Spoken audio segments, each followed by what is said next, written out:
క్రీస్తునందు ప్రియమైన ప్రేమధార టీవీ వీక్షకులకు మన ప్రభువును రక్షకుడైన యేసుక్రీస్తు అత్యంత నమ్మదైన నామములో శుభములు తెలియజేస్తూ ఈనాటి కార్యక్రమానికి సాదరంగా స్వాగతం పలుకుచున్నాం. నేటి పాఠంలో మనము లేవియకాండము 15వ అధ్యాయము 1 నుండి 16వ వచనం వరకు ధ్యానించుకోబోతున్నాం. ఇందులో కాలుష్యంను గూర్చి అనగా కుష్టు పొడలు, పచ్చి గాయాల నుండి కారే రసి ఎంతో ప్రమాదకరమైనదని వింటూ కొన్ని సత్యాలను తెలుసుకుంటాం. ఈ అధ్యాయము మానవ స్వభావానికి అద్దం పడుతుంది. మానవ స్వభావము సమస్త కాలుష్యాలకు పుట్టినిల్లని, అతని పాపం వలన ఎందరో జీవితాలు పాడవుచున్నాయని తెలుసుకుంటాం. స్రావ రోగంను గుర్చిన జాగ్రత్తలు ఎన్నో ఈ అధ్యాయంలో ఇవ్వబడ్డాయి. రహస్య పాపము అంతరంగిక సమస్య. ప్రతి ఒక్కరికి ఇది స్రవిస్తుంది కనుక ఇది ఆధ్యాత్మిక స్రావ రోగం. ప్రతి ఒక్కరూ మానసికంగాను క్రియారూపకంగాను ఎప్పుడో ఒకప్పుడు పాపం చేసి ఉండవచ్చు. ఆత్మ పరీక్ష ద్వారా ఇది బోధపడుతుంది. పాపము ఎంత చెడ్డదో, ఎంత పాడుదో, ఎంత నీచమైనదో, ఎంత అపాయకరమైనదో దేవుడు ఈ భాగంలో చూపుతున్నట్లుగా చూస్తాం. మానవుని హృదయంలో నుండి పాప స్రావము కారుతుంది. అంతటా కాలుష్యము అలుముకొని ఉన్నది.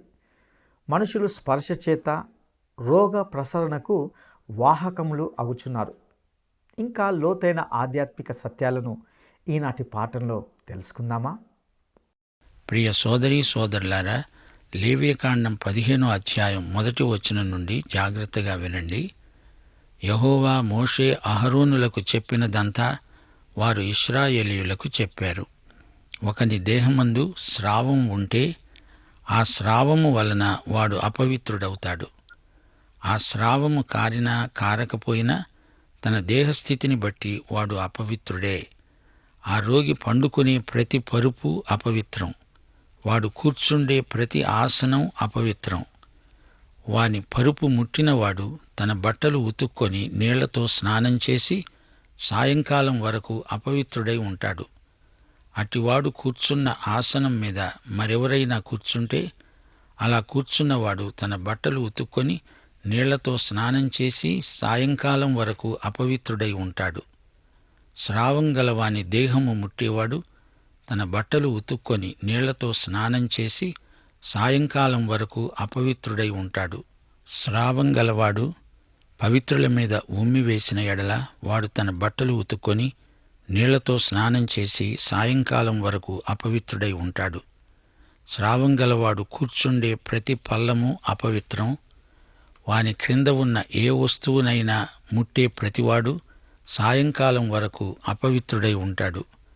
వాటిని మోసేవాడు తన బట్టలను ఉతుక్కొని నీళ్లతో స్నానం చేసి సాయంకాలం వరకు అపవిత్రుడై ఉంటాడు.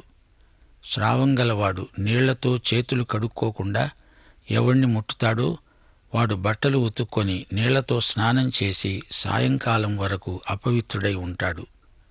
స్రావం గలవాడు ముట్టుకున్న మట్టి పాత్రను పగులగొట్టాలి. ప్రతి చెక్క పాత్రను నీళ్లతో కడగాలి. స్రావం గలవాడు తన స్రావము నుండి పవిత్రత పొందినప్పుడు పవిత్రత విషయమై 7 దినములు లెక్కించుకొని తన బట్టలు ఉతుక్కొని పారే నీటిలో ఒళ్ళు కడుక్కొని పవిత్రుడవుతాడు. 8వ రోజు 2 తెల్లగువ్వలనైనా 2 పావురపు పిల్లలనైనా తీసుకొని ప్రత్యక్షపు గుడారము వద్దకు వచ్చి యెహోవా సన్నిధిలో యాజకునికి వాటిని అప్పగించాలి.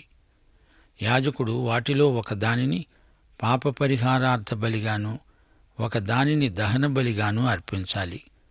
ఆ విధంగా యాజకుడు వాని స్రావం విషయంలో యెహోవా సన్నిధిలో వాని నిమిత్తం ప్రాయశ్చిత్తం చెయ్యాలి. సోదరీ సోదరులారా, కుష్ఠరోగాన్ని గురించి ఇంతకు ముందు 2 అధ్యాయాలలో ఎన్నో సంగతులు నేర్చుకున్నాం గదూ. ఇప్పుడు 15వ అధ్యాయంలో కాలుష్యాన్ని గురించి, వాతావరణ కాలుష్యం కంటే ఆత్మ కాలుష్యం ఎంతో భయంకరమైనదని నేర్చుకుంటున్నాం. మానసిక కాలుష్యం ఇంకా భయంకరమైంది. పాపం అతి భయంకరమైనది. కుష్టుపొడలు, పచ్చి గాయాలు, అందులో నుంచి కారే రసి ఎంతో ప్రమాదకరమైనవి. మానవ స్వభావం సమస్త కాలుష్యాలకు పుట్టినిల్లు. మానవుడు తన స్వభావసిద్ధమైన పాపము చేత ఎందరినో పాడు చేస్తాడు. పాప కాలుష్యం కలుషాలను ప్రసారం చేస్తుంది. ఈ 15వ అధ్యాయం మానవ స్వభావానికి అద్దం పడుతుంది. ఏ మానవ శరీరీ కూడా అతిశయించడానికి వీల్లేదు.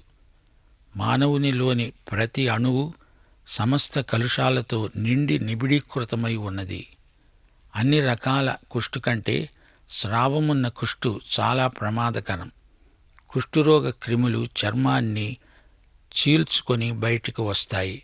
ఈ క్రిములు స్పర్శ చేత ఇతరులలో ప్రవేశిస్తాయి.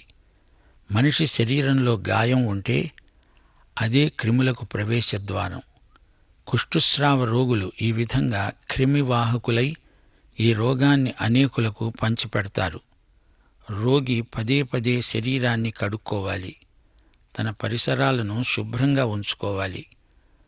ఇతరులను ముట్టకూడదు. వేడి నీళ్లు, సబ్బు ఎక్కువగా వాడాలి.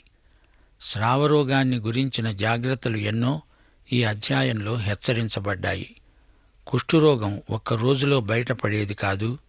ఎప్పుడో ఒకప్పుడు బయటపడకపోదు. అది అట్టే కాలం దాగదు. ఈ స్రావరోగంలో మనకు కొన్ని పాఠాలు లభిస్తాయి. మానవుని భావజీవితం పాపకాలుష్యం చేత క్రియారూపంలో స్రవిస్తుంది. ఆదికాండం 6వ అధ్యాయం 5వ వచనం, నరుల చెడుతనము భూమి మీద గొప్పదని, వారి హృదయం యొక్క వారి తలంపులలోని ఊహ అంతా ఎల్లప్పుడూ కేవలం చెడ్డదని యెహోవా చూచాడు. అందుకే యోబు అన్నాడు, పాప సహితునిలో నుండి పాపరహితుడు పుట్టగలిగిన ఎంత మేలు! అలాగున ఎవడునూ పుట్టనేరడు. యోబు 14వ అధ్యాయం 4వ వచనం. కీర్తనలు 19:12, తన పొరపాట్లు కనుగొనగలవాడెవడు? నేను రహస్యముగా చేసిన తప్పులు క్షమించి నన్ను నిర్దోషినిగా తీర్చుదేవా. అపొస్తలుడైన పౌలు రోమాపత్రిక 7వ అధ్యాయం 18వ వచనంలో అదే మాట అంటున్నాడు. నాయందు అనగా నా శరీరమందు మంచిది ఏదీ నివసింపదని నేనెరుగుదును. మేలైనది చేయవలననే కోరిక నాకు కలుగుతున్నది గాని దానిని చేయడం నాకు కలుగుటలేదు. ఇది ఒక రహస్యం. అది నీకే గాని ఇతరులకు తెలియదు. ప్రతి ఒక్కరి అంతరంగ సమస్య ఇదే. అయితే ఈ రహస్య పాపం నీ నుండి ఇతరులకు స్రవిస్తుంది గనుక ఇది ఆధ్యాత్మిక స్రావరోగం. ఈ లోకంలో ఎవడు పాపం చేసినా అది నీవు మానసికంగానో క్రియారూపంలోనో ఎప్పుడైనా చేసి ఉండవచ్చు. ఆత్మ పరీక్ష చేసుకుంటే బోధపడుతుంది. ప్రతి మానవుడు తన హృదయపు అట్టడుగున పేరుకొని ఉన్న నీచ ప్రవృత్తిని ఇతరులకు చెప్పడానికి ఇష్టపడడు. ఒక్క మాట చెబుతాను, మహాపాపి ఎవడైనా ఉంటే అతని హృదయంలో ఏముందో నాకు తెలియదు గాని మహాభక్తుడని చలామణి అవుతున్న వ్యక్తిలో ఆ పాపాలన్నీ ఉండవచ్చు. నీకుండే పాపాల కందిరీగల పుట్ట కదిలించి చూడు. ఎందుకని కొందరు తమ పాపాలను ఒప్పుకోరు?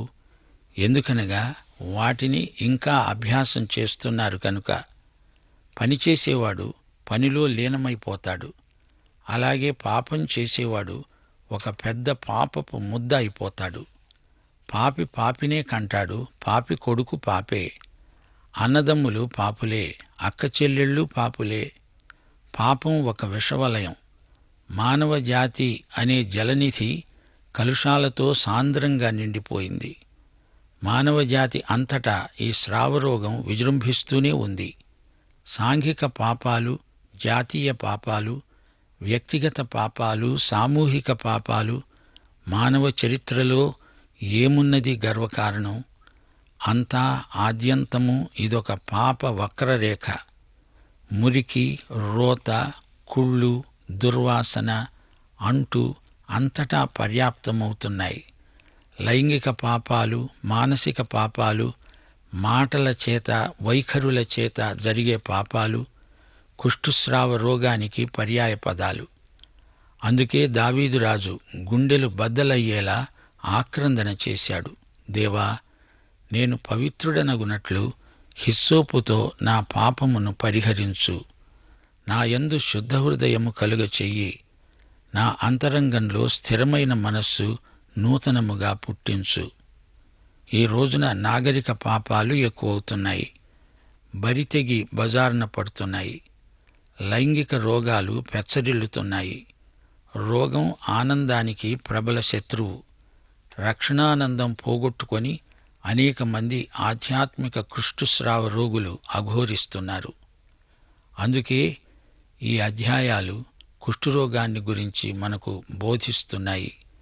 పాపం ఎంత చెడ్డదో, ఎంత పాడుదో, ఎంత నీచమైనదో, ఎంత అపాయకరమైనదో, ఎంత గర్హనీయమైనదో దేవుడిక్కడ చూపుతున్నాడు.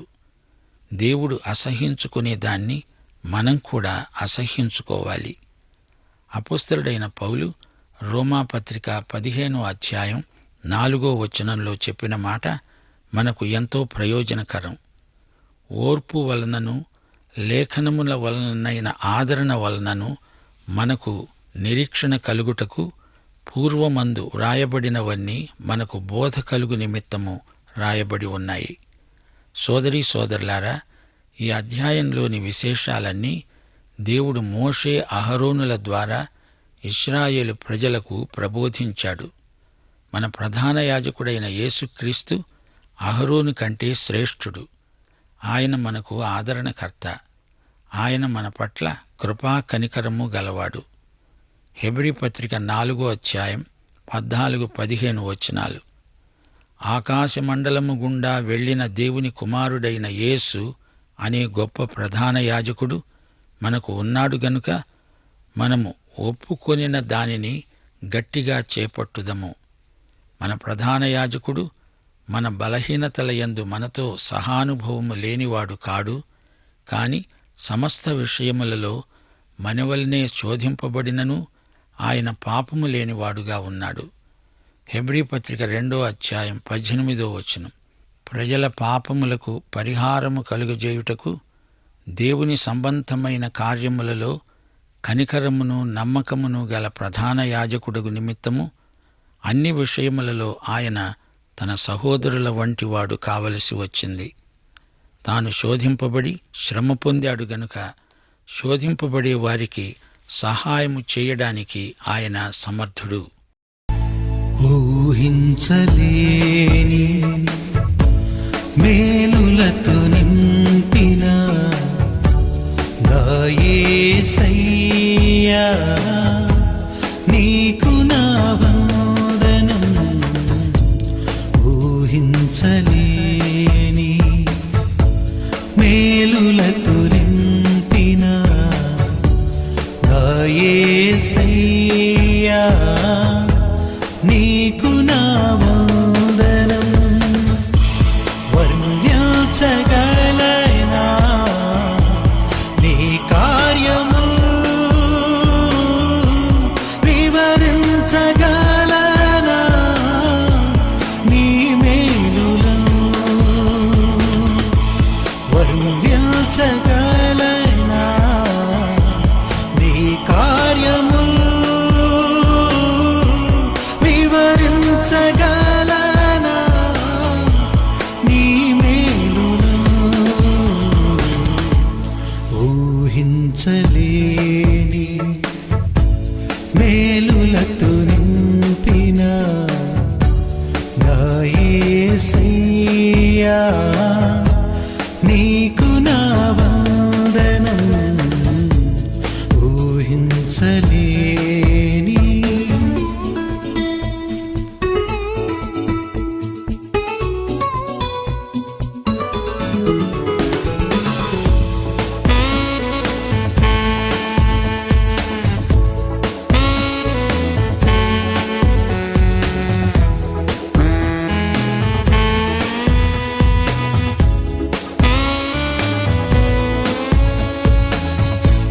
మేలులతో నా హృదయం తృప్తిపరచినావు.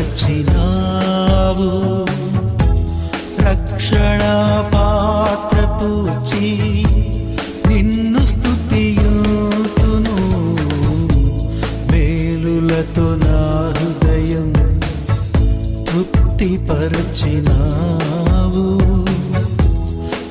రక్షణ పాత్ర పూచి నిన్ను స్తుతియుతును. ఇశ్రాయేలు దేవుడా నా రక్షక స్తుతియుతును నీ నామమును. ఇశ్రాయేలు దేవుడా నా రక్షక స్తుతియుతును నీ నామమును.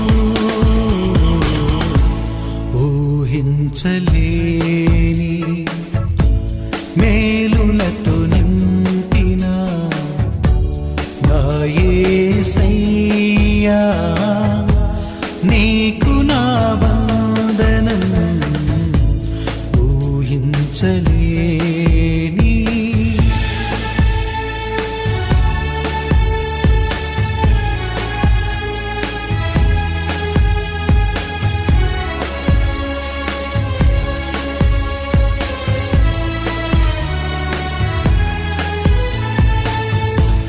నాదీన స్థితిని నీవు మార్చినావు. నా జీవితానికి విలువనిచ్చినావు. నాదీన స్థితిని నీవు మార్చినావు. నా జీవితానికి విలువనిచ్చినావు. నీ కృపతో నన్ను ఆవరించినావు. నీ సన్నిధి నాకు తోడునిచ్చినావు.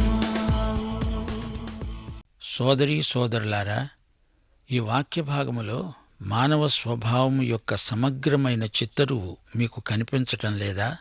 మానవ హృదయములో నుండి పాపం చీము కారుతున్నదే, అది మీరు చూడలేదా? లోకమంతటా అందరిలో నుండి ఈ స్రావము కారుతూనే ఉంది. అంతటా కాలుష్యం అలుముకుని ఉంది. మనుష్యులు స్పర్శ చేత రోగ ప్రసరణకు వాహకములవుతున్నారు. మనుష్యులు ఈ రోగాన్ని తెలియకుండానే ఒకరితో ఒకడు పంచుకుంటున్నారు. ప్రతి మానవుడు ఇతరుల మీద కొంచెమో గొప్పో ప్రభావం చూపెడుతూనే ఉన్నాడు. త్రాగుబోతులు, వ్యభిచారులు, హంతకులు, అబద్ధికులు గౌరవనీయులుగానే చలామణి అవుతున్నారు గాని ఎప్పుడో ఒకప్పుడు ఈ ఆధ్యాత్మిక కుష్ఠుస్రావము బయటపడకపోదు. రక్షించబడిన వ్యక్తి కూడా పాత శరీర లక్షణాలను కొంతగాకపోతే కొంతైనా మోసుక తిరుగుతూనే ఉంటాడు. అందుకే ప్రభు మత్తయి శుభవార్త 15వ అధ్యాయం 18వ వచనం నుండి 20వ వచనం వరకు అన్నాడు, నోటి నుండి బయటకు వచ్చినవి హృదయములో నుండి వస్తాయి. ఇవే మనుష్యుని అపవిత్రపరుస్తాయని మీరు గ్రహించరా? దురాలోచనలు, నరహత్యలు, వ్యభిచారములు, వేశ్యాగమనములు, దొంగతనములు, అబద్ధ సాక్ష్యములు, దేవదూషణలు హృదయములో నుండే వస్తాయి. ఇవే మనుష్యుణ్ణి అపవిత్రపరుస్తాయి గాని చేతులు కడుక్కొనక భోజనం చేయడం మనుష్యుణ్ణి అపవిత్రపరచదు. ఈ రోజుల్లో కొందరు మతాచారాలపై ఎక్కువ ఆసక్తి చూపుతున్నారు. మతాచారాలన్నింటినీ పాటిస్తారు కానీ హృదయం మాత్రం ఎప్పటిలాగే అసహ్యంగా ఉండిపోతుంది. అలాంటి హృదయాన్ని యేసు ప్రభువే బాగు చేయాలి. యేసు రక్తం మనల్ని కడుగుతుంది, మనలో ఉన్న కాలుష్యాన్ని కడిగి శుభ్రం చేస్తుంది. యాకోబు పత్రిక 1వ అధ్యాయం 14వ వచనం, ప్రతివాడును తన స్వకీయమైన దురాశ చేత ఈడ్వబడి మరులు కొల్పబడిన వాడై శోధించబడతాడు. దురాశ గర్భము ధరించి పాపాన్ని కంటుంది, పాపం పరిపక్వమై మరణాన్ని కంటుంది. అపొస్తలుడైన పౌలు చేసిన ఆక్రందన మనం ఇప్పుడే విన్నాం. నా శరీరంలో మంచిది ఏదీ లేదు. కుష్ఠుస్రావ రోగం ఎప్పుడో ఒకప్పుడు బయటపడుతుంది. రహస్య పాపాలు బట్టబయలవుతాయి. మనిషి దాచిపెట్టవచ్చు, కాని దేవునికి మరుగైనది ఏదీ లేదు. దేవుడు అంతరంగములో సత్యాన్ని కోరుతున్నాడు. పాపమనేది దేవునికి విరోధంగా జరిగే క్రియ. యెహెజ్కేలు 16వ అధ్యాయంలో మొదటి 13 వచనాలు మీరు ఎప్పుడైనా విన్నారా? ప్రజల హేయ కృత్యాలను దేవుడు ఎండగడుతున్నాడు. పాపి పుట్టుక కూడా అసహ్యమే. దేవుడు కనికరించి పాపిని బాగుచేస్తున్నాడు. దిగంబరులను దేవుడు నీతి వస్త్రాలతో అలంకరిస్తున్నాడు. దేవుడు మనలను తన నిబంధన ప్రజలనుగా రూపుదిద్దుతున్నాడు. దేవుడు మనలను బాగుచేసింది కేవలం తన కృపను బట్టే. యెషయా 59వ అధ్యాయమంతా మానవుని పాపస్థితిని చూపుతుంది. మీ పాపాలు ఆయన ముఖాన్ని మరుగుపరిచాయి. చెడుగును గర్భం ధరించి ప్రజలు పాపాన్ని కంటున్నారు. వారి క్రియలు పాపక్రియలు. బ్రతికి ఉండి కూడా వారు చచ్చిన వారి వలె ఉన్నారు. న్యాయానికి ఆటంకం కలుగుతోంది. నీతి దూరమైపోయింది. సత్యం సంతవీధిలో పడింది. దేవునికి మీకు మధ్యవర్తి లేడు. నా నిబంధనను జ్ఞాపకం చేసుకోండి.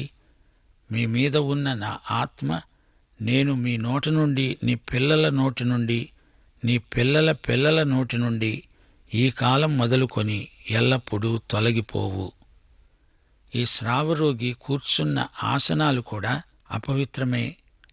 వారు నిద్రించేటప్పుడు కూడా దేవుడు కనిపెట్టి చూస్తున్నాడు. అతడు పరుండిన పడక అపవిత్రం. సోదరీ సోదరులారా, దేవుడు పాప జీవితాన్ని పవిత్రీకరించగోరుతున్నాడు. ఫిలిప్పీ పత్రిక 4వ అధ్యాయం 8వ వచనం, ఎల్లప్పుడూ ప్రభువునందు ఆనందించండి. మళ్లీ చెప్తాను, ఆనందించండి. ఏ యోగ్యత అయినా మెప్పైనా ఉండిన ఎడల, ఏవి సత్యమైనవో, ఏవి మాన్యమైనవో, ఏవి న్యాయమైనవో, ఏవి పవిత్రమైనవో, ఏవి రమ్యమైనవో, ఏవి ఖ్యాతి గలవో వాటి మీద ధ్యానముంచుకోండి. సర్వకాల సర్వావస్థల్లోనూ దేవుడు నీ పట్ల, నీ భావజీవితం విషయం ఎంతో శ్రద్ధాసక్తులతో చూస్తున్నాడు. నీవు ఏది ముట్టుకున్నా, దేనిమీద కూర్చున్నా, ఎక్కడ పడుకున్నా అంతా అపవిత్రమే. ఆధ్యాత్మిక కుష్ఠుస్రావం రోగి మాటలను కూడా అపవిత్రం చేస్తుంది. మన వృత్తి వ్యాపారాలను కూడా పరీక్షిస్తున్నాడు. పాపి ముట్టిన ప్రతి ఒక్కటి పాపమే. నీ కట్టుబట్టలు, నీ నోటి మాటలు, నీ తినే తిండి, నీవు ఉన్న ఇల్లు, నీ ఆలోచనలు అంతా పాపమే. నీది ఒక పాప ప్రపంచం. నీ ఉచ్ఛ్వాస నిశ్వాసాలు, నీ వ్యాసంగాలు అంతా పాపమే. సహవాసం చేత పాపం విస్తరిస్తుంది. అయితే పాపము ఎక్కడ విస్తరించిందో అక్కడే దేవుని కృప అపరిమితంగా విస్తరిస్తుంది. ఎక్కడ చూచినా పాప కాలుష్యం, అశ్లీల పదాలు, అవాచ్యమైన క్రియలు. వీటిని దేవుని సన్నిధిలో ఒప్పుకోవాలి, శుద్ధి పొందాలి, వాటి నుండి తప్పుకోవాలి. రహస్య పాపాల విషయమై జాగ్రత్త. ప్రమాదవశాత్తు ఈ కాలుష్యం మీకు సోకితే దాని విషమ ఫలితాలు అనుభవించక తప్పదు. దేవుని వాక్యం మనకున్నది. కీర్తనలు 119 వచనం 9. యువతీ యువకులు దేనిచేత తమ ప్రవర్తనను శుద్ధి చేసుకోగలరు? దేవుని వాక్యంతో శుద్ధి కావలసిందే గాని మరే విధానము పనిచేయదు. ఒకసారి యేసు ప్రభువు తన శిష్యుల పాదాలు కడుగుతూ పేతురు వద్దకు వచ్చాడు. పేతురు అన్నాడు, ప్రభూ, నీవు నా పాదాలు కడుగకూడదు. దానికి యేసు ప్రభువు ఏమన్నాడు? మీకు జ్ఞాపకం ఉందా? నేను నిన్ను కడగకపోతే నాతో నీకు పాలు లేదు. యేసు మనల్ని కడక్కపోతే ఆయనతో మనకు సహవాసం ఉండదు. యోహాను సువార్త 15వ అధ్యాయం 3వ వచనం, ప్రభువు తన శిష్యులతో అన్నాడు, నేను మీతో మాట్లాడిన మాటలను బట్టి మీరు పవిత్రులై ఉన్నారు. యోహాను సువార్త 17వ అధ్యాయం 17వ వచనంలో యేసు ప్రభువు ప్రార్థిస్తూ అన్నాడు, తండ్రి, నీ సత్యముతో వారిని ప్రతిష్ఠ చెయ్యి. నీ వాక్యమే సత్యం. సోదరీ సోదరులారా, ఈ వాక్య భాగంలో నీరు, రక్తము కనపడుతున్నాయి. నీటితో స్నానం, ప్రాయశ్చిత్తం కోసం బలి రక్తం. రక్తం పాపం తాలూకు అపరాధాన్ని తొలగిస్తుంది. నీరు పాపపు డాగును కడిగివేస్తుంది. క్రీస్తు రక్తబలి ప్రతి మానవుని జీవితంలో రహస్య పాపానికి వర్తిస్తుంది. ముగింపులో కీర్తనలు 32:5 మీ దృష్టికి తెస్తాము. నా దోషమును కప్పుకొనక నీ ఎదుట నా పాపములను ఒప్పుకొన్నాను. నా అతిక్రమములు ఒప్పుకుంటాను. నా పాపదోషమును పరిహరించు. పాఠం ఇంతటితో సమాప్తం. ప్రార్థన చేసుకుందాం. కృపామయుడవైన మా దేవా, నీవు మాకు నేర్పిన ఈ సత్యాలు అనుదినము మా జీవితానికి మేము అన్వయించుకొని మేలు పొందడానికి మీ పరిశుద్ధాత్మ సహాయము మాకు అనుగ్రహించుమని, విధేయత గల మనస్సు మాకు దయచేసి మమ్మలను మీ నీతి మార్గములో నడిపించుమని, మహిమ పొందుమని, మా శ్రోతలందరినీ ప్రత్యేకముగా దీవించుమని యేసుక్రీస్తు వారి దివ్యనామమున ప్రార్థన చేస్తున్నాము తండ్రి. ఆమేన్.